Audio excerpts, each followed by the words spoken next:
Hello friends, welcome to our channel Quick Commerce. In this video, we are starting our 12th class accountancy syllabus. This is our very first video for the chapter number 1, that is not for profit organization. So let's start. Hello बच्चों, in today's lecture we are starting our very first chapter for class 12th accountancy, that is not for profit organization.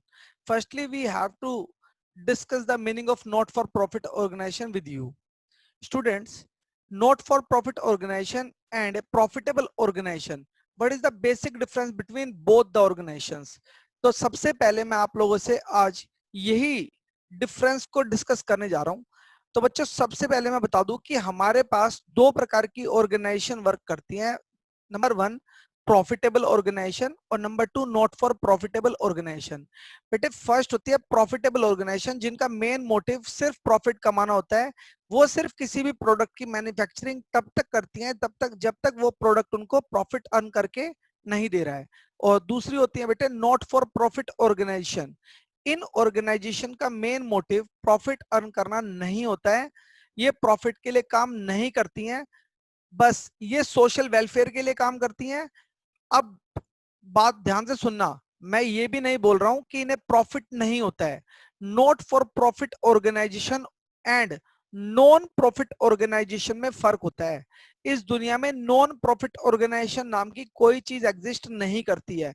Not for profit organisation का meaning होता है ऐसी organisation जो profit के लिए काम नहीं करती हैं, और नॉन प्रॉफिट ऑर्गेनाइजेशन का मीनिंग होता है ऐसी ऑर्गेनाइजेशन जिनका जिन्हें कभी प्रॉफिट ही नहीं होता है। तो बेटा, ऐसी ऑर्गेनाइजेशन मार्केट में एग्जिस्ट ही नहीं कर सकती जिनको प्रॉफिट ना हो रहा हो। बट फिर भी नॉन फॉर प्रॉफिट ऑर्गेनाइजेशन का मीनिंग होता है ऐसी ऑर्गेनाइजेशन जिनका मेन मोटिव प्रॉफिट कमाना नहीं होता है। तो बच्चों, मैं आप लोगों को सबसे पहले इसके मीनिंग को डिस्कस करूंगा। आप लोग ध्यान से देखिए। देखें, नॉट फॉर प्रॉफिट ऑर्गेनाइजेशन क्या होती है? A not for profit organisation are those organisation, ये वो ऑर्गेनाइजेशन है विच आर एस्टेब्लिश, जो बनाई जाती है फॉर ए चैरिटेबल पर्पस, जिसका पर्पस सिर्फ चैरिटी होता है, and not with the aim of earning profit. इनका कभी भी मेन मोटिव प्रॉफिट कमाना नहीं होता है। एग्जाम्पल्स देखते हैं बच्चों इसके लिए कुछ। जैसे देखो, फॉर एग्जाम्पल चैरिटेबल हॉस्पिटल, जितने भी चैरिटेबल हॉस्पिटल है वो सारे के सारे नॉट फॉर प्रॉफिट ऑर्गेनाइजेशन के अंदर कवर होते हैं। Government school and colleges not for profit organisation का एग्जांपल है।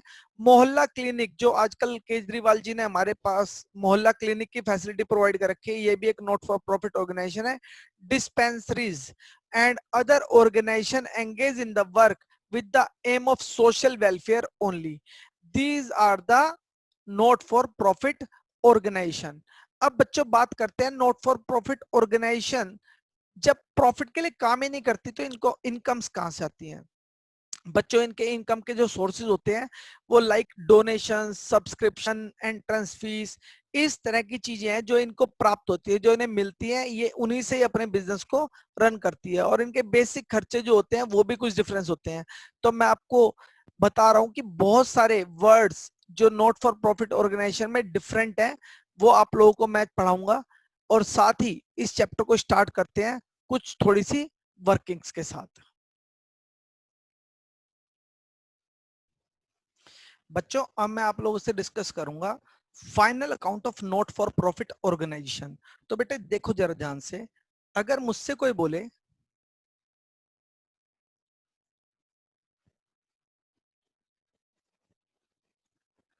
ऑर्गेनाइजेशंस, तो बच्चों इसको मैंने दो टुकड़ों में डिस्ट्रीब्यूट किया है।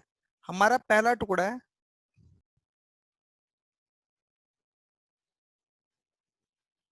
Profitable organisation,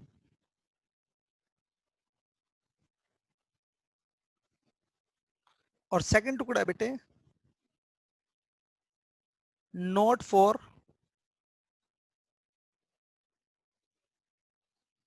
profit organisation.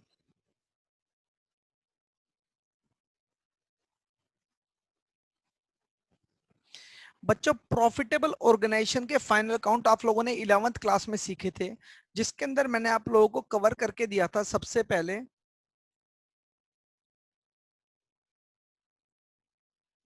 Trading account,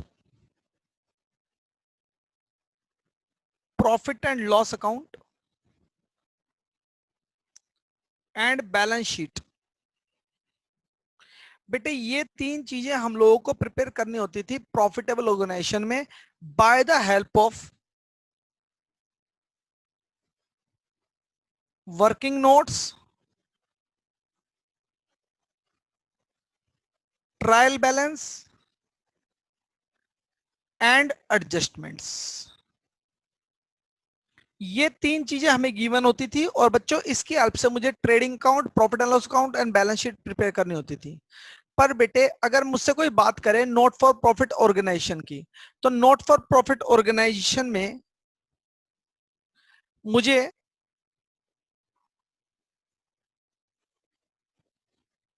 एक बनाना है रिसीट एंड पेमेंट अकाउंट, दूसरा बनाना है बेटे income and expenditure account, and finally बेटे हम बनाएंगे बैलेंस शीट। बच्चों इसके अंदर भी हमें बहुत सारी छोटी छोटी चीजें यूज करनी है, that is working note and adjustments. बेटे इन क्वेश्चंस के अंदर ट्रायल बैलेंस नॉर्मली गिवन नहीं होता है, लेकिन इसके अंदर हम बहुत छोटे छोटे, basically this chapter is like a atom. जिस तरह से हम बहुत छोटे छोटे बहुत सारे क्लस्टर्स को जोड़कर हम इस चैप्टर को एक चैप्टर बनाते हैं, जिससे आप लोगों को चीजें समझ आनी शुरू होती हैं। तो पहले मैं आप लोगों को छोटे छोटे क्लस्टर्स ही पढ़ाऊंगा, बहुत छोटी छोटी कैलकुलेशन सिखाऊंगा इस चैप्टर के अंदर। तो बेटे आज हमारा फर्स्ट टॉपिक है इसके अंदर, that is preparation of receipt and payment account. तो बेटे सबसे पहले मैं आप लोगों को preparation of receipt and payment account सिखाने वाला हूं। तो आप लोग सभी जने ध्यान से देखना कि रिसीट एंड पेमेंट अकाउंट को प्रिपेयर कैसे किया जाता है। तो सुने सारे के सब जने।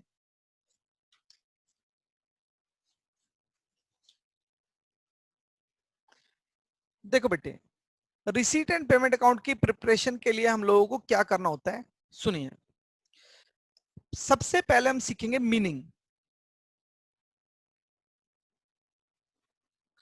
Of receipt and payment account. ठीक है बेटे, तो सबसे पहले हमसे बात की जाए sir meaning of receipt and payment account का मीनिंग क्या होता है, तो सर बताओ। तो बेटे ध्यान से सुनना, रिसीट पेमेंट अकाउंट एक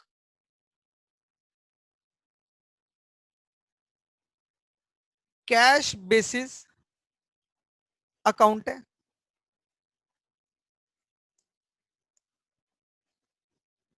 एक्रुअल बेसिस अकाउंटिंग इस पर फॉलो नहीं होती है, यानी कि बिजनेस को जरूरी नहीं है कि जितने पीरियड के एक्सपेंस है उतने ही पीरियड की रिसीट्स हुई हो। अगर हमारी रिसीट्स और एक्सपेंस का पीरियड डिफरेंट भी होगा तो भी हमें इसके अंदर कंसिडर करना ही पड़ेगा। तो बच्चों इसके अंदर हमें ये नहीं देखना होता कि वो रिसीट्स किस पीरियड की है। अगर पैसे आ रहे हैं, अगर मेरे पास रिसीट्स आ रही हैं, तो मैं उसे अकाउंटिंग जरूर करूंगा, उसे रिसीट पेमेंट अकाउंट के अंदर शो जरूर करूंगा। बेटे इसका नेचर आपको बता रहा हूं कि इसका नेचर बेसिकली रियल अकाउंट वाला नेचर होता है। और ध्यान रखना, अगर मुझसे कोई इसके मीनिंग को जानना चाहे तो देखो मैं आप लोगों को इसके मीनिंग को समझाने के लिए एक बहुत छोटा सा एग्जांपल कैरी करता हूं। आप लोग वीडियो को प्लीज थोड़ा सा ध्यान से देखना। बच्चों सबसे पहले सर अगर मुझे रिसीट पेमेंट अकाउंट बनाना सीखना हो तो इसका कोई प्रोसेस है? हाँ है बेटे, देखो cash account and receipt and payment account, बेटे ये दोनों बिल्कुल सिमिलर होते हैं। अगर कोई मुझसे पूछे कि ये दोनों बिल्कुल सिमिलर मतलब सर क्या कहना चाहते हो आप समझाओ, तो बेटे मैं ऐसा भी बोल सकता हूं सिंपली। अगर आप लोगों को अकाउंटिंग पर्पज से सीखना है तो आप बिल्कुल सीधे सीधे सीखें कि जिस तरह से कैश अकाउंट हम 11th क्लास में प्रिपेयर करते थे, दैट इज कैश बुक हम जो बनाते थे, सेम हमें रिसीट पेमेंट अकाउंट बनाना है। तो इसके अंदर ना हमें नॉन मॉनेटरी ट्रांजेक्शन रिकॉर्ड ही नहीं करनी होती। तो बेटे इसके अंदर सिर्फ और सिर्फ हम कैश बेसिस ट्रांजेक्शन को रिकॉर्ड करते हैं। जिस तरह से कैश अकाउंट बनाते समय हम लोगों ने रूल जो अप्लाई किया था वो असेट्स का रूल अप्लाई किया था, when it increase its always debited, when it decrease its always credited. तो हम लोगों ने इंक्रीज डेबिट में लिखी थी और डिक्रीज क्रेडिट में लिखी थी। यही प्रोसेस मैं रिसीट एंड पेमेंट अकाउंट के अंदर फॉलो करूंगा। डेबिट में मेरी सारे के सारे रिसीट्स आएंगे और क्रेडिट में मेरी सारे के सारे पेमेंट्स आएंगे। बेटे मैंने जो भी रिसीट की, जो भी पेमेंट्स की, और किसी भी प्रकार का आउटस्टैंडिंग और किसी भी प्रकार का एडवांस इसके अंदर कंसिडर नहीं किया जाता है, क्योंकि ये एक कैश बेसिस अकाउंटिंग है। यहाँ पर हम एक्यूरल बेसिस अकाउंटिंग फॉलो नहीं करते। तो बेटे अगर इसी को थोड़ा सा और अच्छा एग्जांपल समझाया जाए तो हम ये कह सकते हैं कि सर कैश अकाउंट को ही रिसीट पेमेंट अकाउंट बोलते हैं। बेटे देखो टेक्निकली तो ये बात सही नहीं है, लेकिन मैं फिर भी आपको सिर्फ अकाउंटिंग पर्पज से, ताकि हम लोगों को क्वेश्चंस निकालने आए, क्योंकि पेपर में हमारा मेन मोटिव क्वेश्चंस को बिल्कुल करेक्ट करना है। तो मैं ऐसा कह सकता हूं कि सेम कैश अकाउंट की तरह ही रिसीट पेमेंट अकाउंट बनता है। यानी कि ये भी कहा जा सकता है कि कैश अकाउंट और रिसीट पेमेंट अकाउंट एक ही बात होते हैं। बस आप लोगों को अकाउंटिंग पर्पस, वैसे इनके मीनिंग कुछ डिफरेंस होते हैं, लेकिन मैं आप लोगों को अभी उसके बारे में डिस्कशन नहीं कर रहा हूं।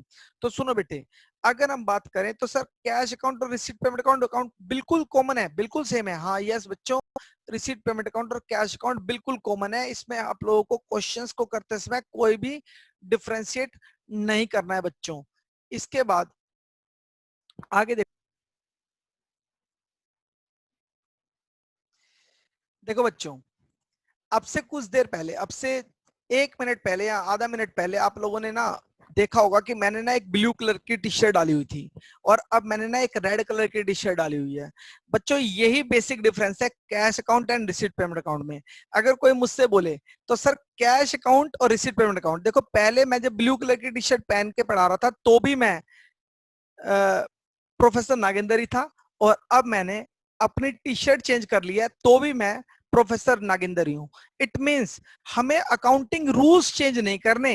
तो कैश अकाउंट की नेचर का ही रिसीट पेमेंट अकाउंट है। तो जब भी आप अकाउंटिंग करें तो आप लोग रिसीट पेमेंट नाम सुनकर घबराए नहीं, क्योंकि रिसीट पेमेंट नाम कुछ भी नहीं है, सिर्फ क्वेश्चंस निकालने के लिए आपको कैश अकाउंट की तरह ही सोचना पड़ेगा। अब बेटे लेकिन प्रॉब्लम तो ये है कि कुछ कुछ बच्चों को कैश अकाउंट भी बहुत अच्छे से प्रिपरेशन नहीं करनी आती। तो लेकिन मैं बताता हूँ आपको इसको कैसे बनाया जाता है। बेटे अगर कोई मुझसे बोले कि रिसीट एंड पेमेंट अकाउंट की प्रिपरेशन सिखा दो सर, तो देखो बेटे मैं रिसीट पेमेंट अकाउंट आपको बनाना सिखाता हूँ। देखो रिसीट पेमेंट अकाउंट में बेटे सबसे पहले हमारे पास टू बैलेंस ब्रॉट डाउन, जो पीछे से बैलेंस चलते आ रहे हैं वो आएंगे, जिसके अंदर कैश के भी हो सकते हैं और बैंक के भी हो सकते हैं। बच्चों ध्यान रखने वाली बात यह है, क्योंकि कैश बुक के अंदर हम दोनों अकाउंट्स को सेपरेट सेपरेट रखते थे। कैश कॉलम सेपरेट होता था, बैंक कॉलम सेपरेट होता था, लेकिन यहाँ पर दोनों कॉमन ही है तो मैंने इनको यहाँ लिख दिया। इसके बाद बेटे जितनी भी हमारे पास रिसीट्स होंगी, जितनी भी हमारे पास रिसीट्स होंगी, टू ऑल रिसीट्स यहाँ कंसिडर की जाएंगी डेबिट साइड, क्योंकि पैसा आ रहा है। और जितनी भी पेमेंट्स होंगी बाय ऑल पेमेंट्स, हम इसे क्रेडिट साइड लिखेंगे। It may be revenue in nature, it may be capital nature, and last में बेटे बाय बैलेंस कैरिड डाउन हमारे पास बैलेंस बच के आ जाएगा कैश का एंड बैंक का। तो इन्हीं सब चीजों को मैं यहाँ पे डाल दूंगा। अब इसमें एक काम की बात है, जिस तरह से कैश का, बेटे यहाँ पे एक बात आप जरा ध्यान से समझना, मैं आप लोगों को समझा रहा हूं, सुनो। जिस तरह से कैश का बैलेंस कभी भी नेगेटिव नहीं हो सकता था, यानी कि क्रेडिट नहीं हो सकता था, तो आज भी कैश का बैलेंस कभी भी क्रेडिट नहीं होगा। लेकिन बैंक का balance may be it may be considered as overdraft, तो कभी कभी वो ओवरड्राफ्ट होगा। तो अगर वो ओवरड्राफ्ट होगा तो यहाँ पर आएगा बाय बैलेंस कैरिड डाउन, क्योंकि वो क्रेडिट बैलेंस है बेटे। ये सिर्फ बैंक का बैलेंस हो सकता है, कैश का बैलेंस नहीं होगा। इसी तरह से टू बैलेंस कैरिड डाउन, ये भी बेटे हमारे पास बैंक का क्लोजिंग बैलेंस आएगा, वो भी ओवरड्राफ्ट। बेटे आप लोगों को ध्यान रखना है, सिर्फ ओवरड्राफ्ट बैलेंस ही यहाँ पर कंसिडर किए जाएंगे। सर क्या एक क्वेश्चन के अंदर ऐसा भी पॉसिबल है कि बैंक का डेबिट बैलेंस भी हो ओपनिंग और क्रेडिट बैलेंस भी हो क्रेडिट वाला? तो बेटे दोनों पॉसिबल है। तो इसके अंदर फिर हम लोग बैंक को लिखेंगे डेबिट साइड और बैंक के क्लोजिंग को लिखेंगे क्रेडिट साइड। बेटे ये सारे की सारी एस्पेक्ट्स मैंने आप लोगों को कवर की। इसके साथ मैं आप लोगों को एक क्वेश्चंस करके दिखाऊंगा नॉट फॉर प्रॉफिट ऑर्गेनाइजेशन का। ठीक है, आओ बच्चों देखें questions not for profit organisation के लिए।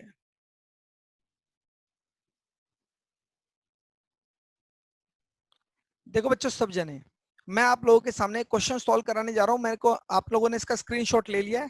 देखो बेटे क्वेश्चन क्या है, कह रहा from the following particular of glorious club prepare receipt and payment account for the year ended 31 मार्च 2000 19। तो बेटे सबसे पहले हम लोग लिखेंगे in the book of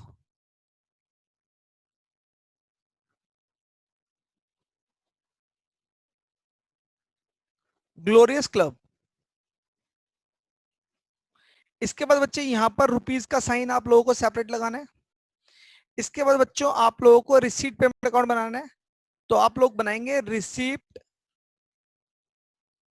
and payment account. Receipt payment account as on 31 March 2019।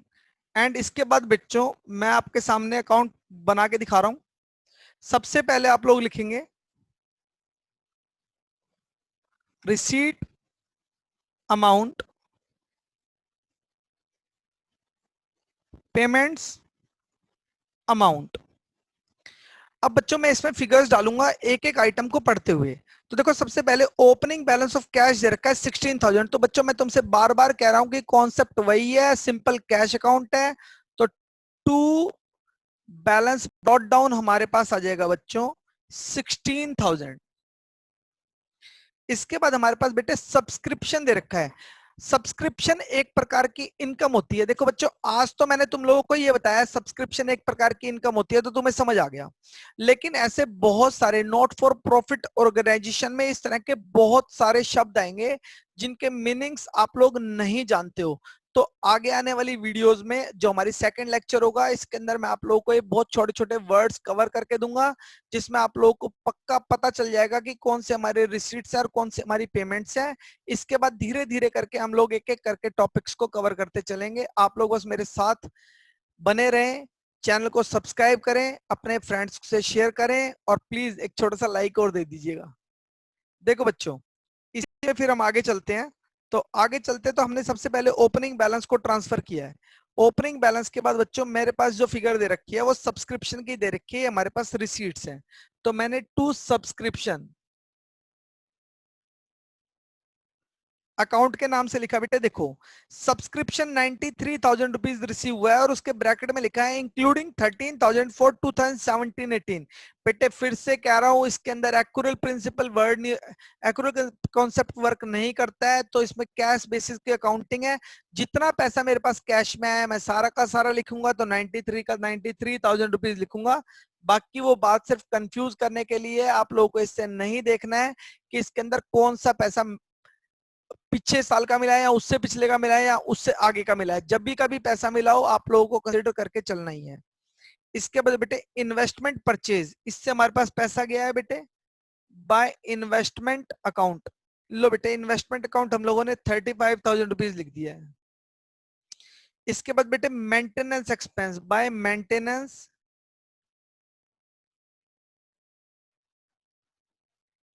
Expense account लिखो बेटे, date is 15,000। बेटे लोकर रेंट, अब देखो आप लोगों को अभी भी बता रहा हूं कि आप लोगों को नहीं पता है कि लोकर रेंट क्या होता है बेटे, लेकिन लोकर रेंट एक रिसीट होती है। तो अभी आपको कवर नहीं होगा, कल नेक्स्ट वाली वीडियो के अंदर आपको 100% कवर करके दूंगा कि ये किस तरह से रिसीट है। वैसे मैं आपको बता देता हूँ, मान लो एक स्पोर्ट्स कॉम्प्लेक्स है, वो स्विमिंग पूल चलता है वहां पर, तो स्विमिंग पूल के लॉकर्स हैं, तो आप लोग वहां पे जाते हो, जो उसका सब्सक्रिप्शन पे करते हो, लोकर रेंट उनको पे करते हो, वो उनके लिए एक प्रकार की इनकम है और एक रिसीट्स है। तो टू लोकर रेंट अकाउंट आ गया बच्चों 40,000। फिर बेटे लाइफ मेंबरशिप फी, ये भी आपको मिलती है बच्चों, टू लाइफ मेंबरशिप फी, ये हमारे पास रिसीव हो रखी है 85,000 rupees. And then insurance premium, insurance premium is paid nature, आप लोगों ने इंश्योरेंस करवाया होगा तो आपने इंश्योरेंस प्रीमियम पे किया है बच्चों, दैट इज 6,000। तो जैसे ही मैंने आप लोगों के सामने इसे किया, इसके बाद मैं अकाउंट्स को क्लोज करूंगा, इन्हें बैलेंस करूंगा। तो जब मैं इसे बैलेंस करूंगा तो I have to use the calculator. तो मैं आप लोग बच्चों को कैलकुलेटर यूज नहीं करेंगे बिल्कुल भी, क्योंकि आपके एग्जाम में अलाउड ही नहीं होता है। तो मैंने इसे कैलकुलेटर यूज करने के बाद प्लस किया, तो ये 85,000 जोड़ने के बाद 2,34,000 रुपीज का बैलेंस निकल के आ रहा है। 2,34,000 का बैलेंस यहाँ पर निकल के आ रहा है। इसमें से माइनस किया 35,000, माइनस किया 15,000 और माइनस किया 6,000। तो बेटे 1,78,000 रुपीज हमारे पास जो फिगर निकल के आई है, यही हमारा बैलेंस है बच्चों। इसी को मैं लिखूंगा बाय बैलेंस कैरिड डाउन। तो आप लोग ध्यान से सुनना, ये हमारा क्लोजिंग बैलेंस का कैश अकाउंट का बैलेंस बनेगा। उम्मीद करता हूं आप लोगों को मेरा कॉन्सेप्ट क्लियर हुआ होगा। देखो बेटे 4 नंबर मुफ्त के इस बार के एग्जाम के लिए बहुत अच्छा क्वेश्चन था, इजी था, रिसीट पेमेंट अकाउंट था। बेटे मैं आप लोगों को और क्वेश्चन होमवर्क के लिए देता हूं, तो आप लोग प्लीज ध्यान से देखें। अगर आप लोगों को वीडियो पसंद आई हो तो आप प्लीज मेरे व्हाट्सएप नंबर पे कांटेक्ट करें। व्हाट्सएप नंबर पे कांटेक्ट करने के बाद आप लोग मुझसे व्हाट्सएप से भी अपने होमवर्क्स को ले सकते हैं, जो एडिशनल क्वेश्चंस है। मेरे पास अभी और कोई सोर्स नहीं है। और इसके अलावा साथ में मैं आपको आपकी बुक का भी क्वेश्चन बता देता हूँ, सुनिए। मेरा व्हाट्सएप नंबर है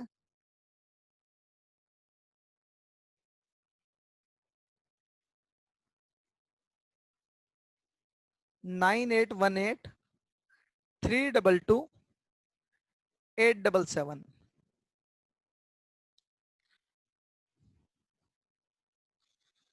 साथ में बच्चों आप लोग मेरे पास से कुछ डाटा और कलेक्ट कर सकते हैं, जो कि आप लोगों को कलेक्ट करना पड़ेगा। सुनो बच्चों, आप लोग टी.एस. ग्रेवाल बुक से क्वेश्चन 1 to 6 बेटे प्रैक्टिकल प्रॉब्लम्स के सॉल्व करेंगे। आप लोग ये क्वेश्चंस कंप्लीट करना। अगर आप लोगों को इसमें प्रॉब्लम आ रही है तो आप प्लीज मुझसे व्हाट्सएप से डिस्कस करना। अगर कॉन्सेप्ट को समझने में भी अभी भी कोई दिक्कत आ रही है तो इस प्लीज वीडियो को एक बार और देखना। उम्मीद करता हूं आप लोगों को वीडियो बहुत पसंद आई होगी। बेसिक कॉन्सेप्ट्स हैं, मैं बेसिक कॉन्सेप्ट्स अभी कवर करके चल रहा हूं। सारा के सारे चैप्टर्स के इसी तरह से वीडियोस आती रहेंगी। और नेक्स्ट कॉन्सेप्ट हमारा जो स्टार्ट होने वाला है वो उसमें मैं आप लोगों को पढ़ाऊंगा terms which are used in not for profit organisation. तो आप लोगों को सभी जनों को बैठकर वो टर्म बहुत अच्छे से मेरे साथ सीखनी है। और उसके बाद हम चैप्टर्स को और आगे लेके चलेंगे। छोटे छोटे कॉन्सेप्ट हैं, छोटी छोटी वीडियोस हैं। आप आए, सीखें और बच्चों को, अपने फ्रेंड्स को, जूनियर्स को रिकमेंड करें कि वो मेरे चैनल को लाइक करें, सब्सक्राइब करें, ताकि मैं आप लोगों को ज्यादा से ज्यादा हेल्प कर सकूं आपकी पढ़ाई के अंदर। आई होप आप लोगों को मेरी वीडियो पसंद आई होगी। जिस तरह से मैंने इस वीडियो के अंदर आप लोगों को बड़े एंटरटेनिंग तरीके से एक कॉन्सेप्ट को क्लियर किया है, इसी तरह से आने वाले सभी वीडियोस में मैं आपको बहुत ही एंटरटेनिंग तरीके से आपके पूरे सिलेबस को खत्म कर दूंगा। बच्चों, अगर आप लोगों को मेरी वीडियो पसंद आई हो तो ज्यादा से ज्यादा इसे शेयर करें अपने फ्रेंड्स के साथ, मेरे चैनल को सब्सक्राइब करें और लाइक करें। Thank you.